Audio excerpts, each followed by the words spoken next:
Video mga friends, ayan, at syempre pag-usapan natin itong ating Kuya Oliver na naman, and of course ito na nga po yung part 6 na kung saan ito po ay mukhang nakaaalala na nga po siya sa kanyang mga nakaraan. And of course ikaw nga rin naman ang nakulong ng 15 years, 15 years na kung saan abay syempre magkahalo na lahat doon ang dumi, and of course nakakain mo na rin lahat-lahat, and syempre dahil nga nakita ni Daddy Frankie at syempre natulugan nito at nasagip nito sa napakaawang sitwasyon. Abay, syempre, ito na po siya at syempre mukha ngang may pagbabago na sa kanyang buhay dahil nga po dito, iba na po yung kanyang tirahan. And of course, ayan, inalagaan na, naguntingan na rin, nagupitan na rin. And of course, ayan po inalagaan na po siya at inilapat na rin po siya sa kanyang kulungan o inilipat na rin po siya sa kanyang tahanan o bahay. Hindi na po siya nakakulong. Okay.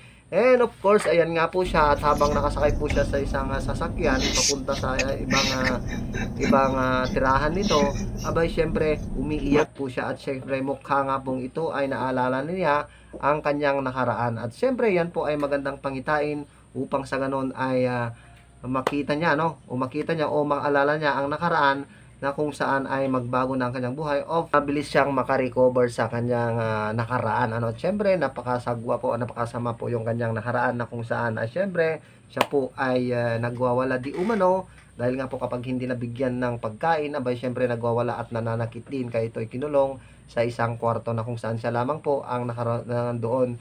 And of course, parang baboy na rin po sa kanyang itsura And of course, ayan, maraming salamat po sa inyong panonood at syempre, lagi tayong mag-aantabay sa anumang sitwasyon at syempre sa anumang update, ayan, kay Kuya Oliver na kung saan talaga naman na nagiging maayos na rin ang kanyang buhay at syempre nagiging maayos na rin ang kanyang tinitirhan at hindi na rin po siya kaawa-awa sa kanyang niroroonan kaya nga ng dati dahil nga po nasagip na siya ni Daddy Frankie. Ayan, maraming salamat. God bless and good luck. I love you all, mama. Chup chup. Bye-bye.